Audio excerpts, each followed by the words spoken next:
ഇതേ ഞാൻ വീണ്ടും വന്നു. അപ്പോൾ ഇന്നത്തെ നമ്മുടെ ഐറ്റം മുളക് പപ്പടമാണ്. അപ്പോൾ വളരെ സിമ്പിളായിട്ട് ഉണ്ടാക്കാൻ പറ്റിയ ചോറിനൊപ്പം കഴിക്കാൻ പറ്റിയ കറികളൊക്കെ കുറവുള്ളപ്പോൾ ഒന്ന് പരീക്ഷിച്ച് നോക്കാൻ പറ്റിയൊരു ഐറ്റമാണ് കേട്ടോ.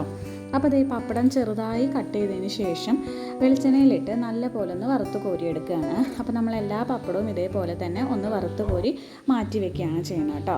ഇനി അതേ എണ്ണയിൽ തന്നെ നമ്മൾ ഒരു 2 അല്ലി വെളുത്തുള്ളി തോലോട് കൂടി തന്നെ ചതച്ചിട്ടിട്ട് അതിൻ്റെ കൂടെ തന്നെ 2 തണ്ട് കറിവേപ്പില ഇട്ട് ഒന്ന് മൂപ്പിച്ചെടുക്കുക.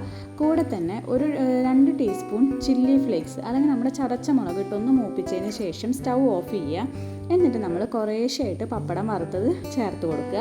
പൊടിയാണ്ട് നല്ല പോലെ മിക്സ് ചെയ്തെടുക്കുക. അപ്പോൾ സംഭവം അത്രയേ ഉള്ളൂ, വളരെ ഈസിയാണ്, കുട്ടികൾക്കൊക്കെ ഒരുപാട് ഇഷ്ടമാവും.